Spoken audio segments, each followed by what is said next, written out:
Hey, we're live, pal. This is the very first show of We're Live, Pal AD, meaning after Denise. If you checked in with us last week, you know that Denise, that was her last official show as the third amigo here in our co-hosting crew.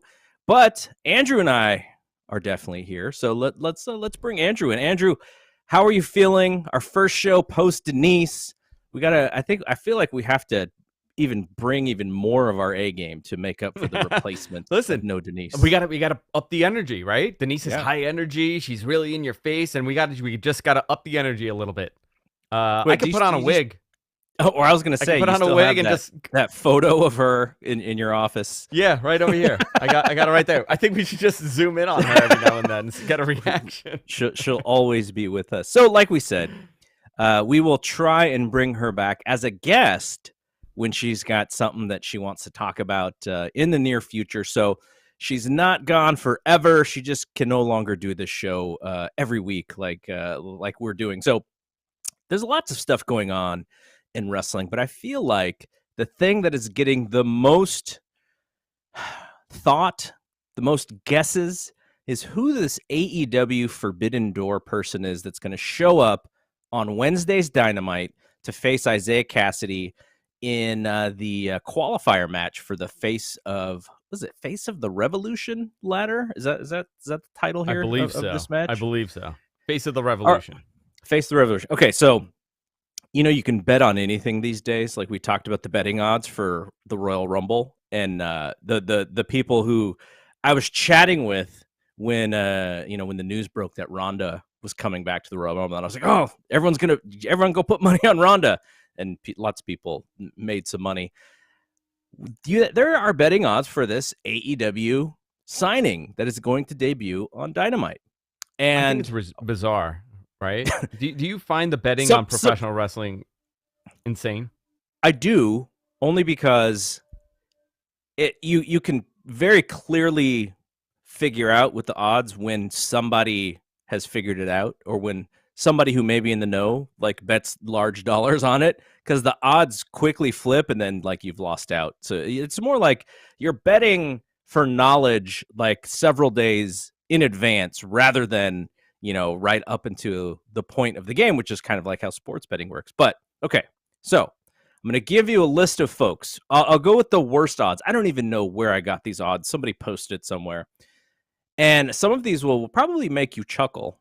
Now, plus $1,500, or I'm sorry, plus 1,500. So you bet 100 and you can win $1,500.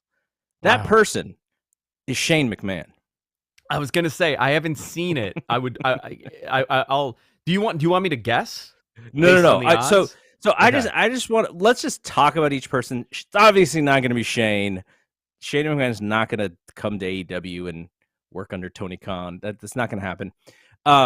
The next highest odds is Mustafa Ali. Now, that is somebody who has been asking to be released, but as far as we know, is still under WWE contract. That makes it pretty much impossible that it is Mustafa Ali unless he got secretly fired 3 months ago, and I don't think that's happened.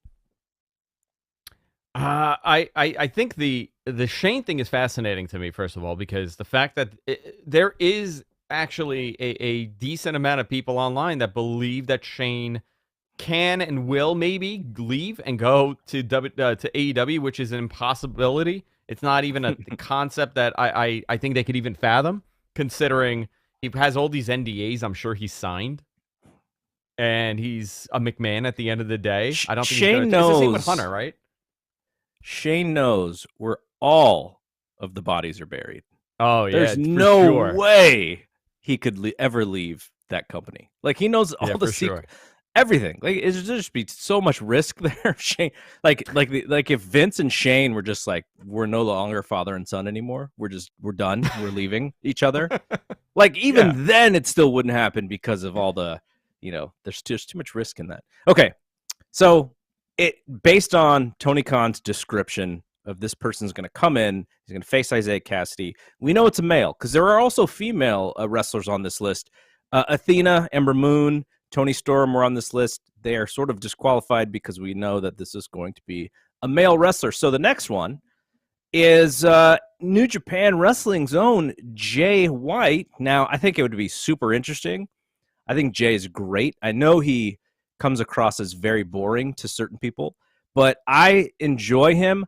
I don't know if he is that crossover name that would be the giant surprise that Tony Khan is expecting, though. I don't think it's Jay White, but Tony's big, like the way that Tony looks at stuff really comes from his personal interest point. You know, like I think to him, Jay White is a huge mega deal. I think for a lot of people, he's also a huge mega deal, but I don't believe. He's the person I would be most excited if it was him, just because similarly to my interests in professional not wrestling. Shane McMahon. Shane McMahon's not the one. No, because I don't want to see the punches, like the punches, throwing off the wrong foot and punching people directly in the face. No, because the whole thing for me is not just the hype, but it is the dream matches, right? Because that's part of what this Forbidden Door thing is about. Is what are some matches that we've never seen before that we want to watch? Like Shane McMahon, he's just been in about every match that I've ever wanted to see him in. I don't need to see him wrestle again. Unless they do this evil billionaire storyline that would just be way up WWE's alley and not up AEW's alley. So, but Jay White would be very high on my list as well. All right, the next one here, I don't buy this one because he's already been around, but Kenta, I don't see that one. He's at plus 450. The other one, here's another one that's very interesting. I think because of timing reasons, because of why he is not currently wrestling with his family and an upcoming baby. Johnny Gargano at plus 400. Is he a big enough WWE name to be considered for the Forbidden Door? I think he's a big enough AEW name, right? I think to the AEW fan base, he's a big enough name. If it was any other month, I would have said that there's a very good likelihood. I love being swerved. I like being wrong with these things because then my expectation is totally different, and I get a genuine reaction. I said this to someone. They're like, "Why do you like being wrong?" I'm like, "Because it adds a level of excitement."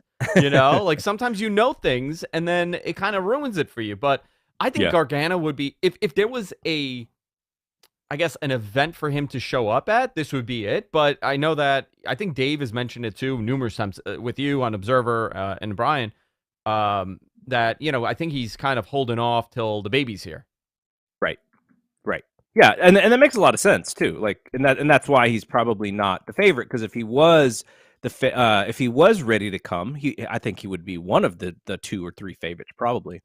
Yeah. Okay, so the next person here at plus 300, and I would get super jazzed about this, but I don't know. I think some fans would see him as maybe not quite equal to CM Punk and Bryan Danielson, but along the same class, and that is Samoa Joe.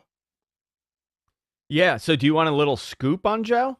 Oh, yes, I love Samoa Joe. So a viewer of Matman ran into him, and I think in California at an amusement park. I can't remember. It was maybe a Star Wars thing or something.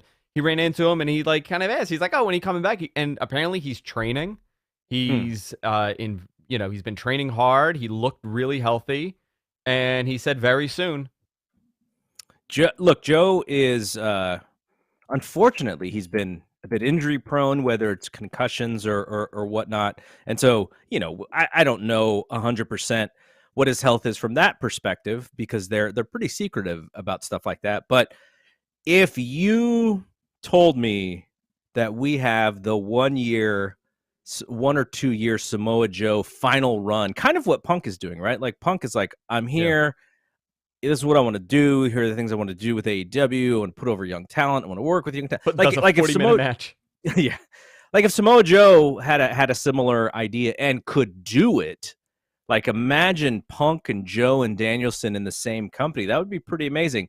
Though I don't think it is him either, because he just hasn't been a current wrestler for long enough for me to believe that this would be like the thing that would make the internet go crazy. Here's one that would, but because of logistical reasons, we don't think it can happen. It is against Isaiah Cassidy, which would make some fun sort of story there because that's Matt Hardy's guy. And that is Jeff Hardy. Now, I have two questions for you. Yes. Or one, I guess it could be A and B.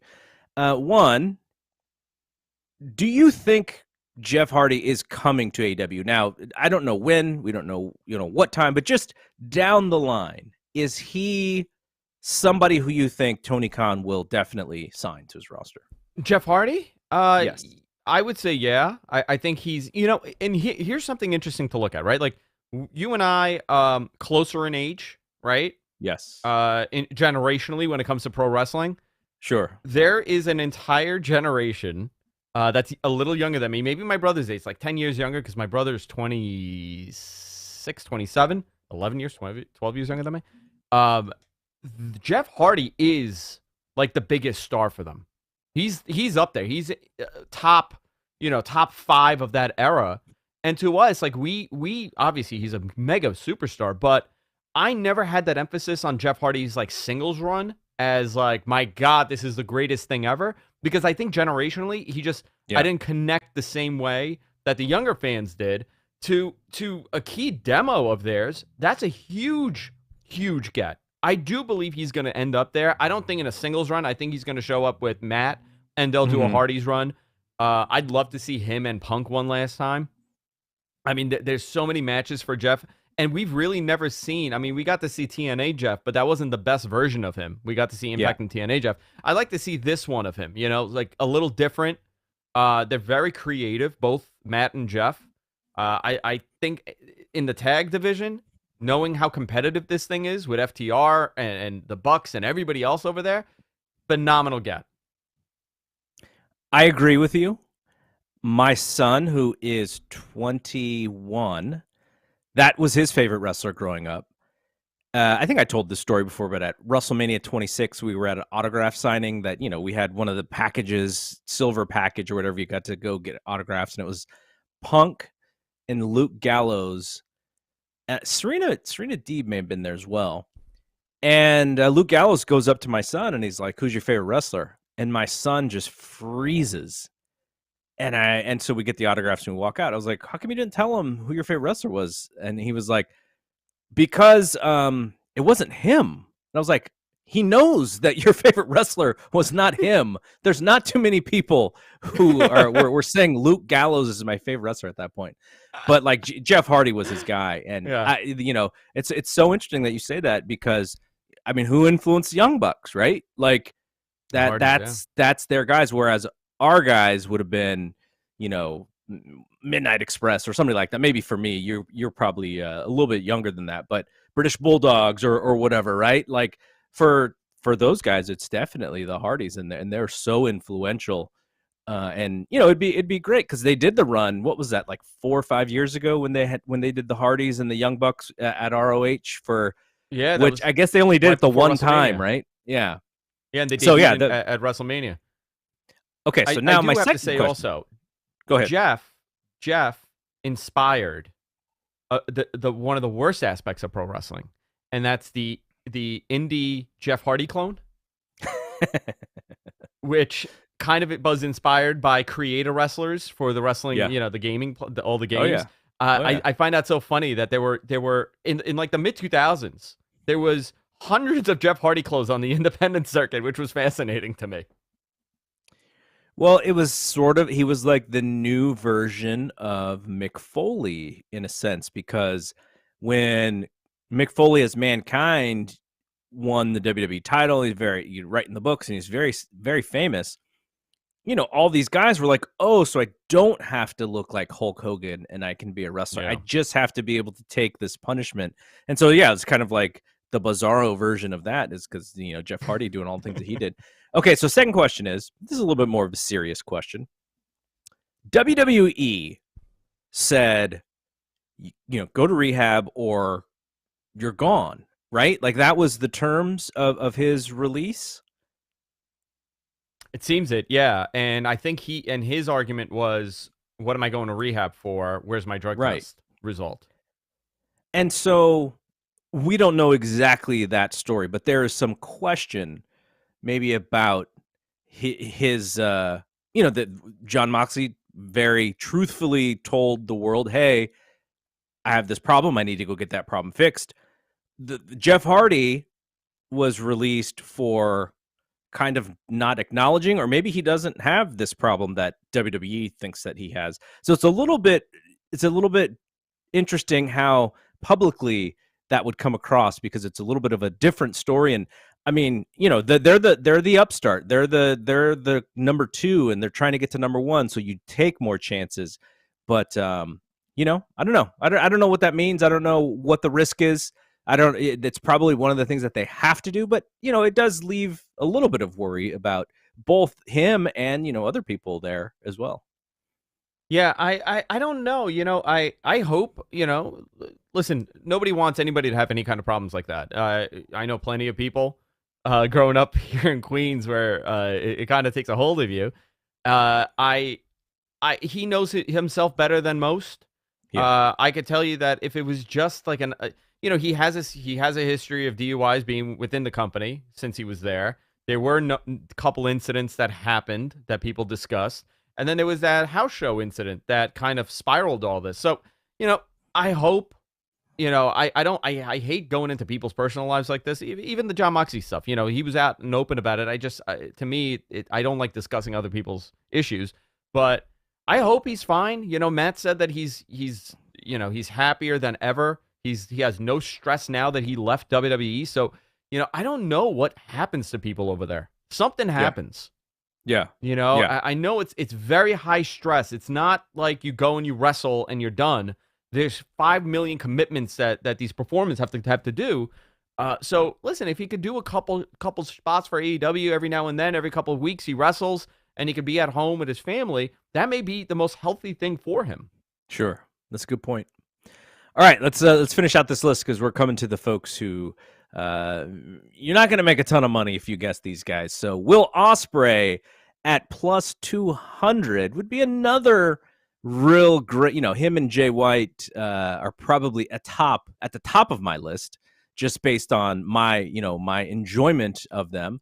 But Will, he doesn't, he's in the mix with New Japan. So unless there is some deal where Will Ospreay can work semi full time for both companies, which doesn't seem necessarily like you can do it. I don't sense this one either, though. It would make me extremely happy to see Will be able to wrestle all great talent at AEW. Yeah. I think Will Ospreay is interesting. I find it more curious that people think Jeff Hardy is less likely than Will Ospreay. Well, I think it's just because of the fact that Hardy's what is his date? His date is not for another month before he actually can commit, right, to doing something. Who, Jeff? Yeah. His 90-day non-compete. Yeah, he still has more time left on it, so that's probably why. Unless, they struck a deal somehow. Okay, also at plus 200, someone who's been sitting on the sidelines for quite a while now.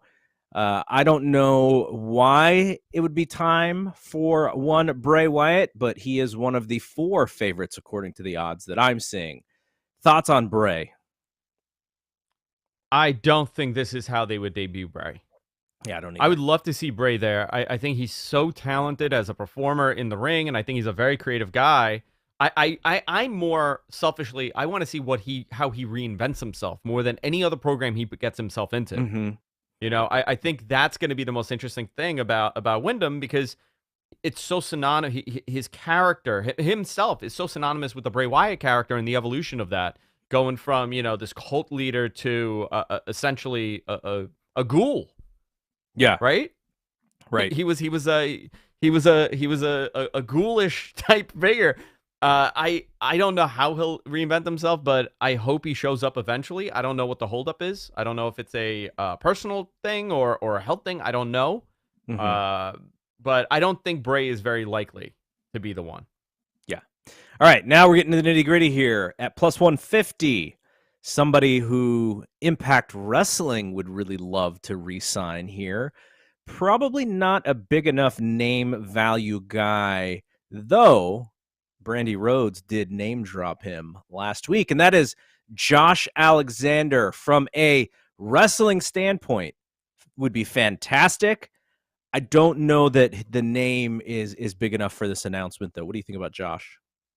I personally, I really like Josh as a person and an on-air character. We interviewed him on Mad Men a couple months ago, and he was such a great guy. I got to know him throughout that interview, and I want him to stay in Impact because I want to continue to see his growth, because over the last year, this guy has really grown into his personality and his in-ring, and he's doing really good stuff. And I think in a place like Impact, he could really shine. Taking him right now and putting him in AEW in a I don't think they're going to strap a rocket to him when he shows up. So I don't know where that'll go, but they're name dropping. I'd love to see him do something, maybe do something with Ethan Page.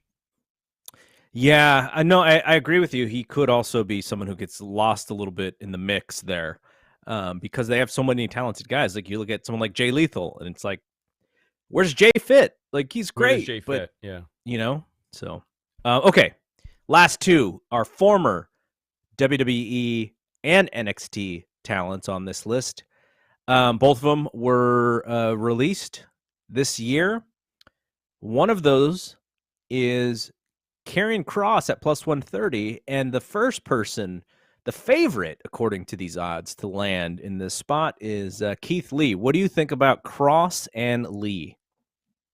Kross is super talented. I think he would be a great addition to that roster. I don't think it's Kross. I don't think he's going there yet. If he is, I don't know. I'm more heavily leaning towards Keith Lee. Just they don't have a guy like Keith Lee.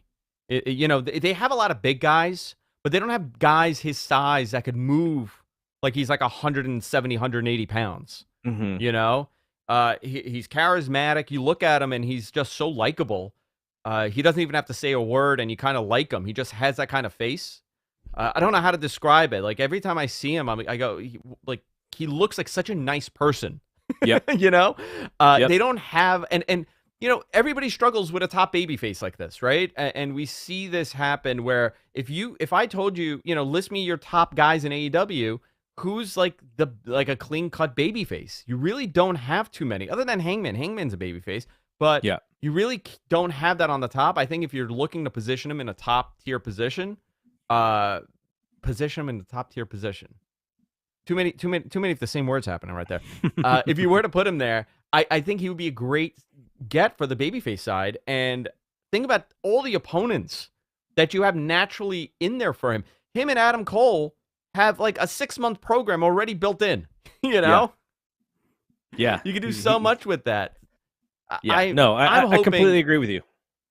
And by the way, I really hope that it is him, because Tony, in his tone and in his messaging, comes off so genuinely excited for this that I really hope it's him, because then you could see, somebody actually sees what he's capable of, and they're going to push him and elevate him. Yeah, no, I agree with you 100%. I don't know if Karrion Kross is the best fit in AEW. Just his style, what he's good at, I'm not quite sure he fits there perfectly. But on the flip side, if Keith Lee is healthy, he absolutely fits there 100% perfectly. So that would be my guess.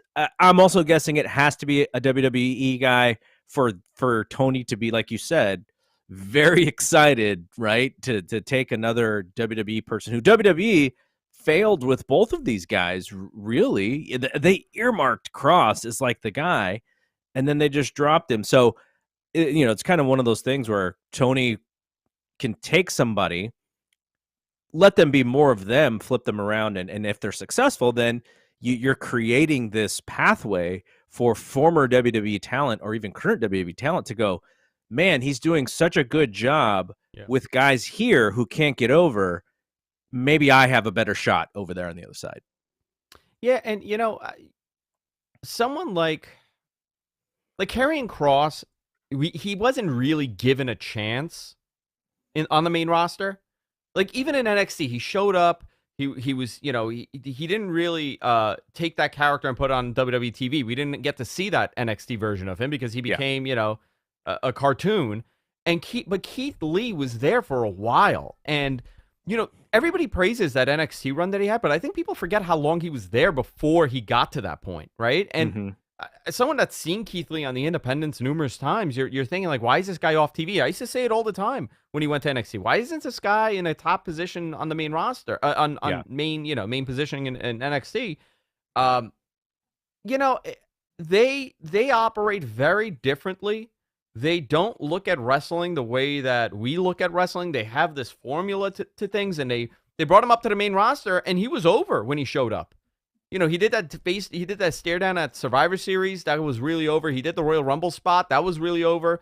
He Yep. showed up on the main roster. People were into him. And then what do? They have him lose, and then they call him Bearcat. I Because forgot everything about is the Bearcat. Everything has to be marketable, right? So, I I I'm saw willing to him. bet that somebody came up with a mask idea for him, like a little Bearcat mask. Yeah. So I saw him at PWG, the only PWG show I've ever been to. And then I also saw him at an NXT house show here in San Jose. And it was very interesting because the NXT house show, he was the babyface, big babyface, and WWE's style, which is babyface has to sell, sell, sell, sell, come back, big moves, finish, right? And so what it did is it really stalled his what he was good at. You could see him like not being comfortable with having the style of match that he had to have at NXT because all the things that he does that gets over, they eliminated that stuff, and it was like it's a very formulaic style, and I like a lot of WWE style. I'm not even dissing it in any way, but at times it could be very inflexible, and you could see the guys like thinking way too much and just like not doing things that they're super comfortable doing or that they know how to do well. And the match was not that great. Like you would have come out, if you'd never seen Keith Lee before, you'd have come out of that show going like, wow, he's not that good. Like he's just sort of a normal guy. And so, we'll see. I think people are going to give AEW the benefit of the doubt when it comes to this stuff. It's like, oh, they're these saviors. They're saving these guys. AEW does have to then present them correctly and then push them correctly, and Tony's got to book them correctly so that they're meaningful as well. And as we've seen, they have such an influx of talent that folks, we mentioned Jay Lethal, they kind of get lost a little bit in the shuffle, or they get shoved on Dark or Elevation. And I don't watch those shows. I don't see those guys. And so I go, I do my podcast with John the Rock, and I go, oh, where's Jay Lethal been? And someone will tell me, oh, yeah, he had like 3 matches on Dark. And I'm like, well, that means nothing to me because I'm not watching that TV show. So it's an interesting problem to have. What? I have a question for you. Yeah. And we know the other side of the story where, WWE benefited heavily from mismanagement of talent in WCW, where you had guys like Benoit and Eddie that came over, Jericho that came over from there and became humongous stars. Austin became a humongous star. Have we ever had somebody leave WWE and become something far greater than they were in WWE? Like, so I'm you're saying talking on a about national scale. even Yeah. going back to like the mid 90s you're talking about. Yeah. I mean, I can't guess think you of would anybody say, off wouldn't you have to say Nash and Hall? Hall and Nash. Yeah, but I mean, they were top tier position. Like, I'm saying a guy, like people that weren't Like getting mid-card. Yeah, they weren't getting what they should. They weren't in the position that they should have been. Hall Well, and I Nash. think I mean, they were.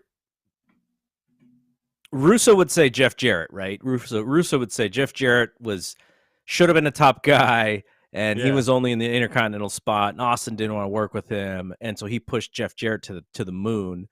That's a good question.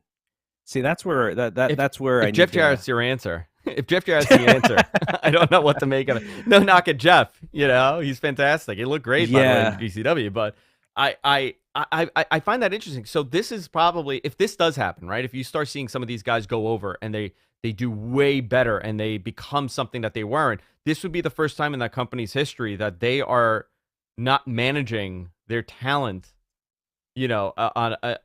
properly enough to discover what's great about them, which is a rarity in that company. You could criticize WWE all you want, but they are very good at finding those top guys and putting them in the top position. However, I think now, because of the sheer volume and size of that company, a lot of people are going to be, Sure. like a Ricochet, or I'm not saying Ricochet's a world champion, or he could be. I'm not picking either side, but there's numerous individuals in that company that you would say, okay, you know what? They're not doing anything in AEW can make them. I think Keith Lee's one of these guys that, 4 years, 3 years, whatever goes by, and if AEW does a great job with him, he could be a world champion, and they'll look back and say, look at where he was in WWE and look at what we did with him. Sure. 100%. Okay, so I have a game for you that I did not even tell you about called True or False. But before I get to that, I just want to mention we're going to save like the last 10 minutes of the show for questions or comments from the people viewing. We've never done that before, but because it's just Andrew and myself, we can actually do that. Well, we can take a little bit of time for that. So if you have a question for us or a comment about the show or whatever, just drop it in the chat, as you may already be doing. But we'll focus on that at the end of the show. So I have a game that I created called True or False, and I'm going to give you a statement. This is going to be about WWE storylines or AEW storylines, or both, theoretically. And you tell me if you think that statement is true or you think that statement is false, and then you can give a couple of comments as to why. Okay, so my first one here. Into this. First one. Brock Lesnar wins the Elimination Chamber, and Brock and Roman will be title for title at WrestleMania. Is that a true or a false statement? I think that's a true statement. It is fascinating to me that they are promoting this title for title thing so hard. I wonder if they're doing it to see how the fans think, because based on the Royal Rumble, because that's what we were talking about this before the Royal Rumble started, how we wanted to see title for title. Now, I don't think there will be an undisputed championship. I think there will always be two belts from here on out, but the title for title thing is so interesting. And MVP and Bobby Lashley last night, they were talking about it. On SmackDown, Paul Heyman was talking about it, title for title. So they are putting this out there for us, and it's sort of like a dangling of a carrot. And I'm not. I know you said true. I'm not 100% sure, but I'm surely getting closer. Like what? So why do you think, if it is title for title, why do you think they did it the way that they did it, rather than have Brock keep his title and then Roman keep his title, and then they at Royal Rumble, and then they build to Mania? I mean, when you look at what happened from January on, I think it was just to even out the booking. This could have possibly been the match that they were looking to do from the beginning, and they had to get back to how they were going to do Elimination Chamber and get back into where everybody is supposed to be positioned. Mm-hmm. That could be sometimes the simplest answer is that, and maybe they had a plan, and Brock being champion was not it, and they decided to go with it to kind of level things out. And now that they've reset everything after Rumble. Very possibly could be that. That's why it's a little wonky. I find it. What's interesting? Bobby Lashley's a 2-time WWE champion now. And where's Big E? He was in a top position 3 months ago, and now not so much. So I think between the beginning of January and today, things really got wacky with that day one pay-per-view, with Drew being out afterwards, and the positioning of the matches at the shift. They've now reset everything, and they're moving forward. If they are going with Roman and Brock, I would hope they're doing title for title. Yes. It makes the match more special, especially when it comes to that WrestleMania brand, because we can go all the way back to April of 1990 when it was Hogan versus the Ultimate Warrior for all the marbles. Now, they didn't have two titles back then, but it was, Intercontinental Championship against the World Heavyweight Championship. So I like it. It's different. It adds a little bit more to that match, which we've seen at WrestleMania now. How many times, right? Because you have to kind of make it a little bit different. And also, it seems like things are going very well for that program, because there was a little bit of worry on my end. Now, I thought it was going to be successful because we hadn't seen Brock Lesnar as a babyface in quite some time. And I like the dangling Paul Heyman thing. I think that's a really cool story. But yeah, I like it. So I'm with you. I hope it happens, and they're throwing it out there constantly. So I kind of think that it is going to happen as well. All right, next one here. In the main event of night 1 of WrestleMania, Ronda Rousey beats Charlotte Flair for the SmackDown Women's Championship. Oh, I can I add a little to this? Yeah. True, but I'm throwing a wild card. Okay. The fans turn on her and they boo her the entire match, and Charlotte is the total babyface in the match. That would be amazing. That would be hysterical. I mean, Charlotte's a fantastic performer, but not very likable. Right, and that would be the fans just completely, I mean, at the end of a 4-hour show, just kind of maybe agitated and going like, how do we voice our disapproval? Like, I hope not, because I want to see them. Me too. I want to see them have the match that they want to have, because I think they're gonna. Yeah. I think they can have a good one. But did you see the comments that Ronda made? I guess she did. What did she do? Like a Twitch stream or a Facebook stream or something, where fans were asking her questions and they were talking about, her reaction to the fans and stuff. And she said that the reason why she takes those boos a little bit closer to heart is because she's not playing masked wrestler X. She's actually playing Ronda Rousey. So she's not a character. She's more herself, just dialed up. And so she said that those boos hurt her a little bit more. And you can tell there's still some frustration. I think there was also a comment about her gear, and she said, she's just not confident in her body the way that she will be, which is something that we said last week. So Ronda is so fascinating to me. I love her so much because she is such an old school athlete. It's not, today you see, even football, basketball, so many of these guys are friends. And I'm not saying that Ronda isn't a friend, but when she fought Miesha Tate, like, she hated Miesha Tate. Like, she didn't go, oh yeah, Miesha Tate, my friend, we're going to have this fight and let the best one win. She's like, nope, I want to put her arm in my pocket and take it from her with the armbar. So she's fascinating. She's so old school. I want to see her successful, because there's not many like her. Oh, me too. Okay. I'm a big fan of hers. I think she's fantastic. I've always thought that WWE getting her and positioning her, they did a fantastic job at creating the wrestling star Ronda Rousey, but a lot of that has to do with just who she is. Even in MMA, she had her detractors. There were people that didn't like her. They didn't like her cockiness or attitude, whatever you call it, but she's a real deal competitor. Like you said, you don't go in happy and we're all friends here. No, you want to rip the person's head off, because this is your livelihood. And if you lose, you're not making money. Yeah, totally. All right, so the last one I have for WWE, this is a fun one, because this act is maybe my favorite act in the entire company right now. True or false? Randy Orton turns on Matt Riddle before WrestleMania. So I may know this. So I'm going to swerve you guys, and I'm going to say whatever answer I'm picking, you have no idea whether or not I know this or not. I'm going to go with false. So I hope that it's false, because these guys, now to me, I watched Raw last night. Seth Rollins and Matt Riddle, fun match.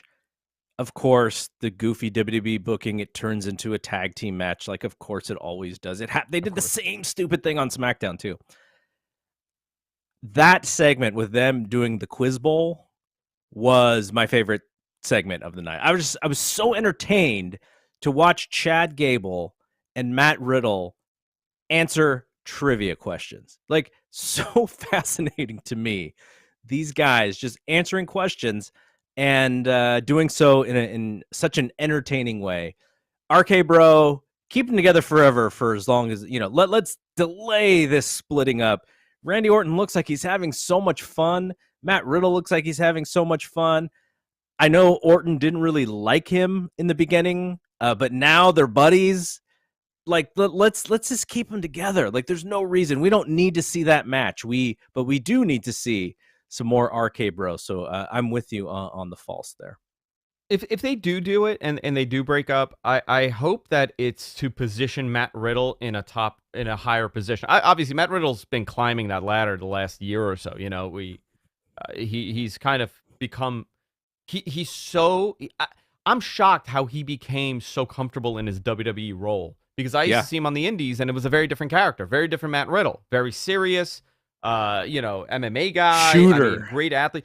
Shooter. The comparison was that he was like a young Kerry Von Erich. I think I saw like his 20th match, and then I saw like match 100 and something, and it was like, oh my God, he was great early on, and he got even better, and we really didn't see that guy in WWE. Even in NXT, it was still not the same Matt Riddle. So I'm hoping that in a feud with Randy, it's going to elevate him to kind of go back into a little bit more of a serious role, and you could kind of have this hybrid character. So I never met him, but so it would have been WrestleMania 32 in Dallas that weekend. Dave, I had tickets to an Evolve show. I'd never seen Kota Ibushi wrestle live, so Kota Ibushi was on that show. I believe Riddle was on that show. I believe Ricochet. I'm not quite sure about Ospreay. What show was this? So I think it was like an Evolve show or something. I remember. Okay, so here's what I remember. I walk in with some friends. I see Dave, and Dave's like, "Hey, do you want the press pass?" I already had a ticket, so I was like, "I don't really need." He's like, "Oh, Gabe's gonna put us like way out in the front." So I was like, okay. I told my friends, I was like, oh, I'm gonna go with Dave. I guess it was Brian's press pass, but Brian wasn't able to go to that show, so Dave just gave it to me. And so we were on this perch. It was like a there was seats, all the chairs, and then there was the ring, and we were like on like a stage, like on some chairs. It was really weird. I felt like so awkward sitting in this thing. Gabe, is coming up asking Dave about the match every week, or after every match. What'd you think? He's very interested in Dave's opinion. And so we go into this building, and all I hear is Jeff Spicoli from Fast Times at Ridgemont High going, "Hey, Dave, what's going on, Dave?" And I turn around, and I'm like, "Oh my God, that's Matt Riddle." Like, the dude looks like a Von Erich brother. Like, it was fascinating because he's just like doing the whole and I'm like, okay, that's who this guy is. He's not like it's not making it up, right? He's shouting out Dave. He's working on stuff before the matches and just shouts out Dave. And we also met Kota Ibushi that weekend, and Ibushi's like signing autographs, and Dave I don't know if Dave had met him before, so we just walked to the back. Ibushi's just got jeans, no shoes, no shirt, jacked out of his mind. And someone asked Kota about Vince McMahon, and he was like he had some confusing look on his face. I think this was close to that Cruiserweight Classic that he was in. So that's a very memorable weekend. But Riddle, exactly. Who really likes Riddle a lot, and this says a lot because this guy is a really good guy, is Jeff Cobb. So he has high things to say about Riddle. So always root for Riddle. I met Cobb and Riddle. The same show, I think I met Cobb and Riddle. And I think Riddle was heckling my brother because he reeked the weed. he's like, hey man, you smoked before you got here, or something, something like that. They were the Chosen Bros, that tag team. Yeah. All right, I got some quick AEW ones, and then we'll get to the questions in the comments. True or false? Jon Moxley and Bryan Danielson are a team before they face each other in a match. I'm gonna go false. Okay. I don't know the answer to this. My personal thing.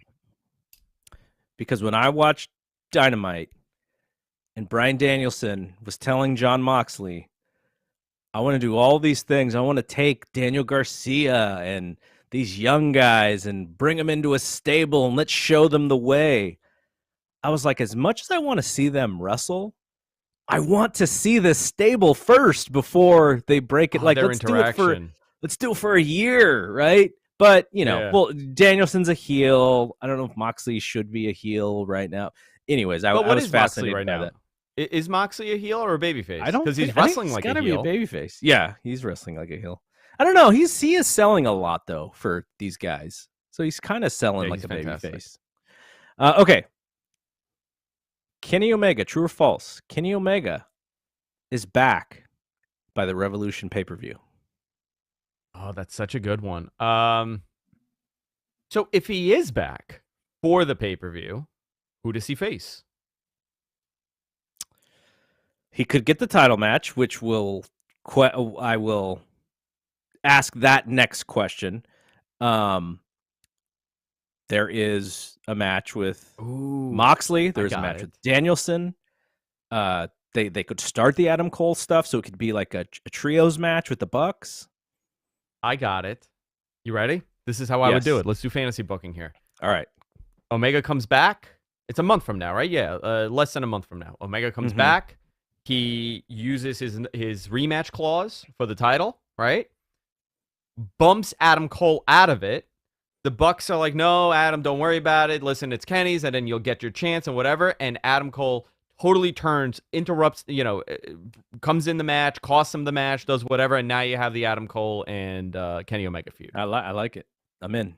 100%. And then the Bucks are on Team Kenny, and then now you have great trios matches going forward too. Is this how you book Catalyst?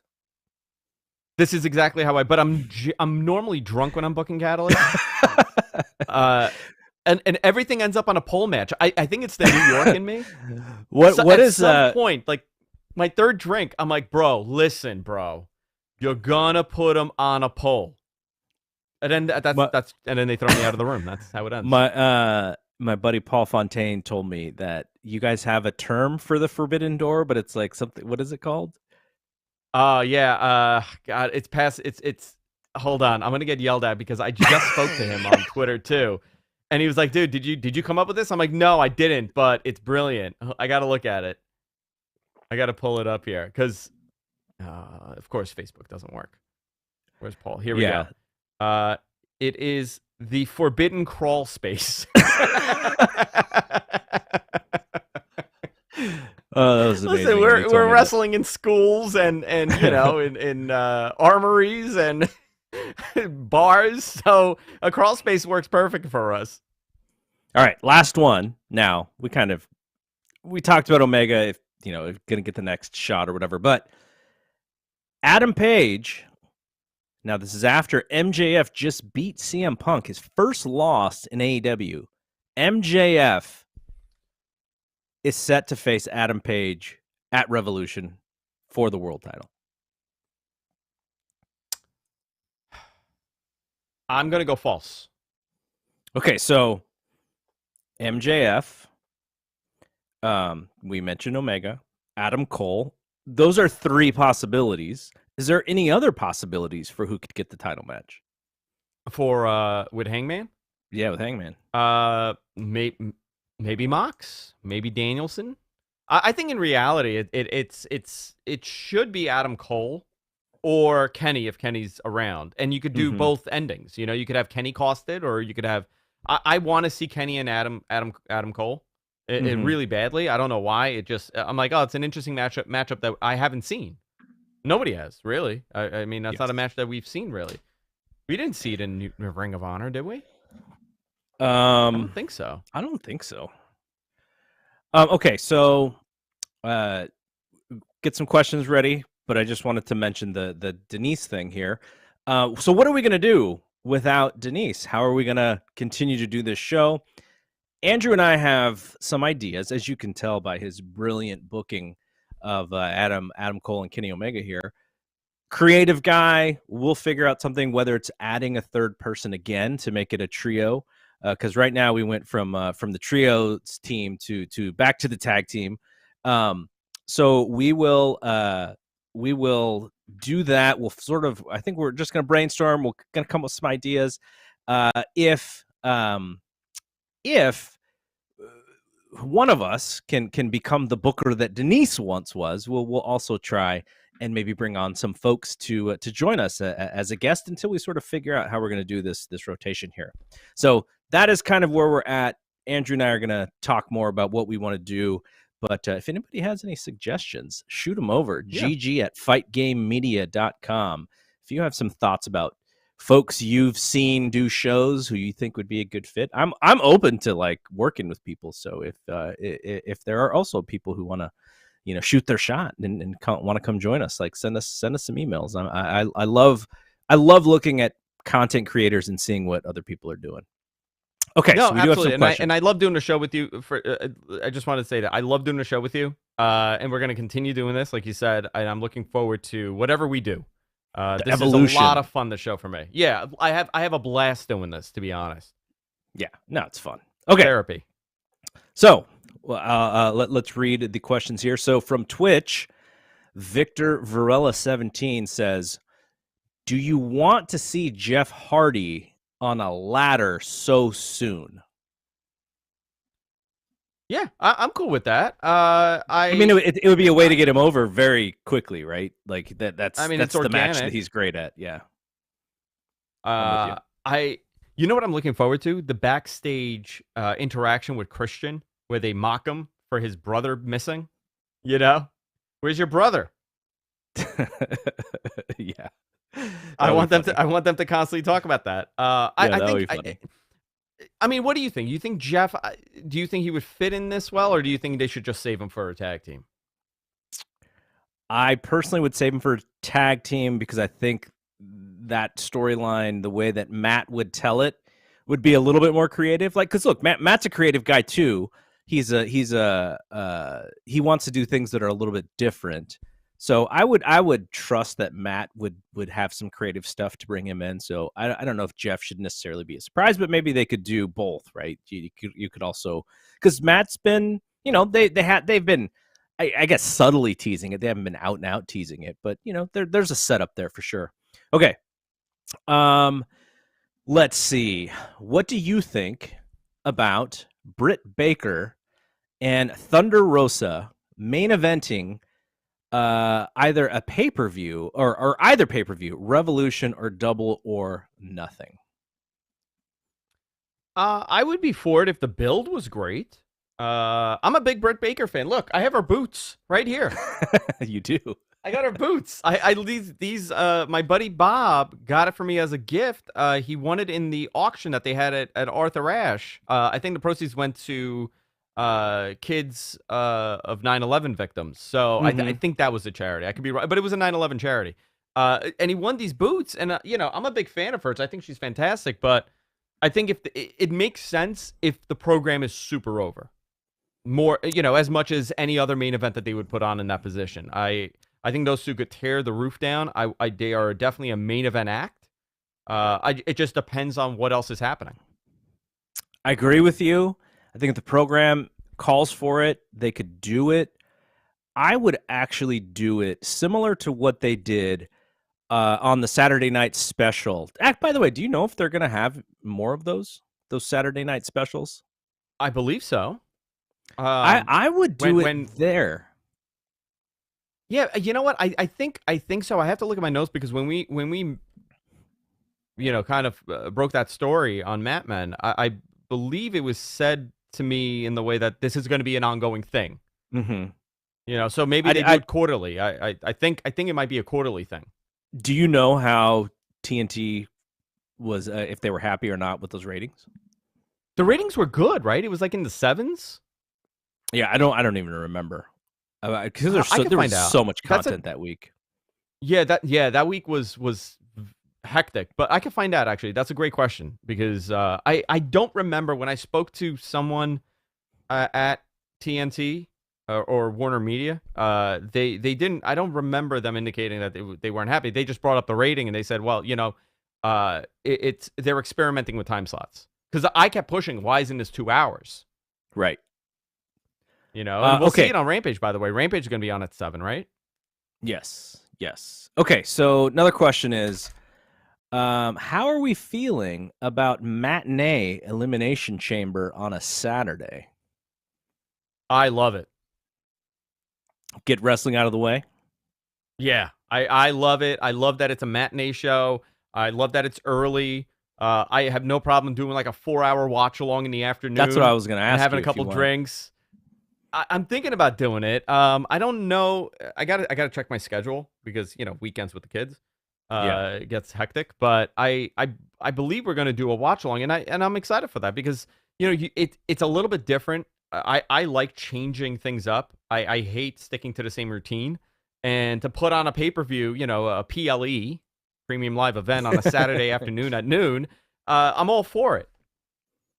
Yeah. No, I'm 100% there. Like, they're now that they don't have to worry about pay-per-view buys, they can be creative with different times, different places. They're going to do that show in. Is it going to be London?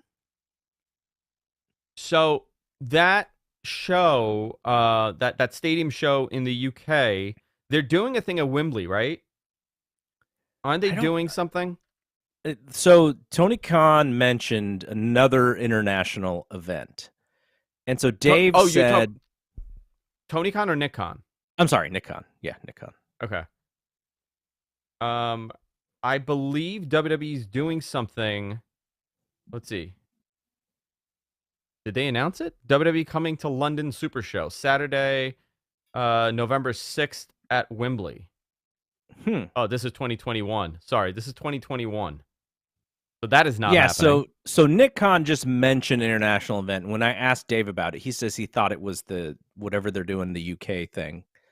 I But think it's London. I know that Wales is another option, but I believe they're doing something there like soon, right? Like they're doing like some sort of fan thing. God, how did my brain yes, stop? well, I mean, I think there's always plans for that kind of stuff, but we don't know what the world is going to be like in a few months. So I'm sure planning that out this far in advance is probably still pretty hard because of the pandemic and stuff. So I'm sure we'll find out soon enough. All right, last question before we get out of here. We got a couple about AEW's next TV deal. So we'll take Joe's question. And Hugo Twitching had a very similar question. We'll kind of combine these. How much bigger do you think the AEW TV deal will be? The next one, and Hugo said, "Do they double it, and do they stay on Turner, or do you think somebody outbids Turner?" Now, if we knew the answer to this, we would, go play the lottery. But I sense that TNT is very happy with TV deal, but the way to get the most out of the TV deal is you need to have people competing for it, bidding for it.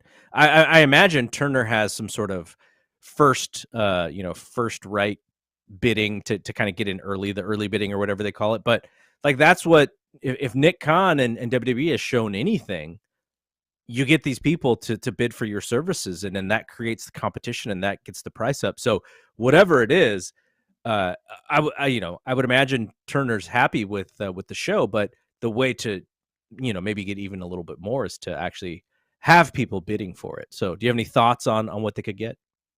I would say they're definitely getting an increase. Yes. The from the time that they signed the deal, I think Dave brought it up on Wrestling Observer Live when he came on a couple of weeks ago, where the expectation was like 500,000 would be great, right? And they blew that out the water from day one. They're just sitting in that million range, which is comfortable for them. But I think the fact that their numbers are double what the general expectation was from analysts and everything, and it really has to do more with how are their ad sales going, right?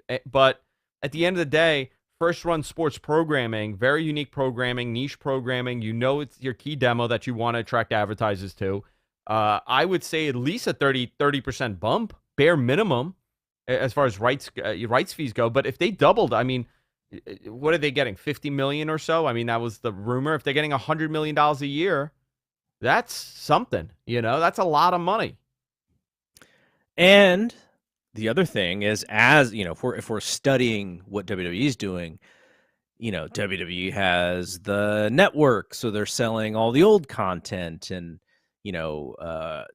Tony is creating a content library. So at some point, that should be of value.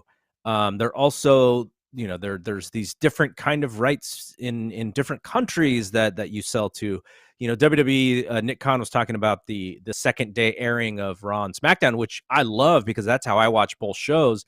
I don't sit through the 3-hour live viewing of Raw and wait for commercials and all that stuff.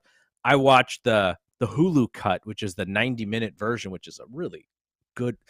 Okay, I won't say good, but for the most part, it is a very better entertaining show, and I'm sure much more entertaining than the 3-hour version. And same with SmackDown. SmackDown's a 90-minute version from the 2-hour version that is live. So wherever that second day airing for WWE goes, that's where I'm going. Whether it's going to be on Peacock, whether it's going to be on Netflix, whether it's going to be on Apple TV or Hulu, I'm following that because that's the version that I watch, and I watch it specifically. So we can talk about it on this show because I don't really talk about Raw or SmackDown on any other shows that I do.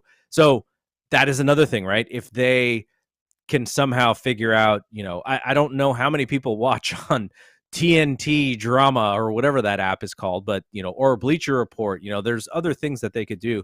Yeah. HBO Max could be involved in some way. So there's lots of ways. You just hit something there, right? I think the HBO Max stuff is interesting.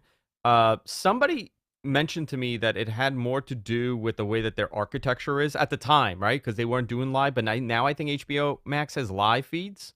They have East Coast and West Coast feeds, which, it kind of adds another element to this. I think HBO Max will be the answer, and I think, everything is going digital. Everything is going internet. The next 10 years, we're not going to be talking as heavily about TV rights fees, but we're going to be talking more about internet, streaming provider fees. And all it's going to take is an NFL, which I think their Thursday night games are now on the internet, right? Amazon Prime starting next year. Yeah. And what's very interesting about that is I think they're going to have it for like the next 9 years or something like that. But now, so what does that do? Because those are specialized Thursday night games, now the top broadcasters are like, oh, there's another network competing for us. So like Troy Aikman, Al Michaels is being talked about to be on the Amazon. So those guys are going to get a giant bump in pay just because there's more competition out there. So that's just how this thing is going to work, man. Yeah, it's all going streaming eventually. It's just a matter of how that adaptation is done. And this is something that I talk about regularly. I mean, I used to do a technology podcast for 13 years. Yeah. This was, 2008 when we started this, we would talk about how streaming rights fees are going to be the story of that next generation of TV broadcasting. And we're almost there. I think the accessibility to content is still limited because if I'm in a bar, for example, right? I'm in a bar and I got the Mets game on this TV, and I got the Yankee game on this TV, and I got the Giants on this TV. Now I want to watch something else. I got to now go to a streaming service. You got all those things come into account. Oh yeah. And we're not there yet, but I'm very curious next decade, 2030, what happens to these TV rights deals?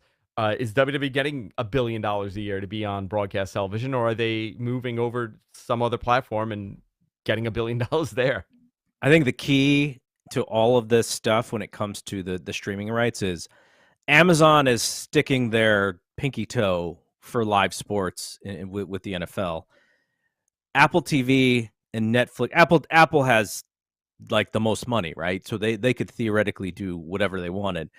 If they get NFL Sunday Ticket, let's say, and then Netflix decides, they haven't decided yet. They're more into like docs and stuff.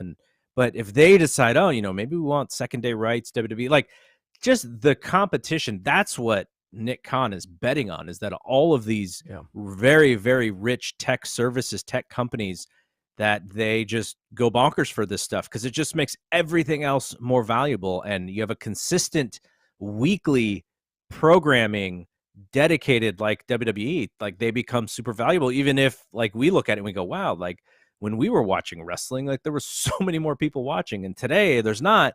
But like it's just competition for But any eyeballs now.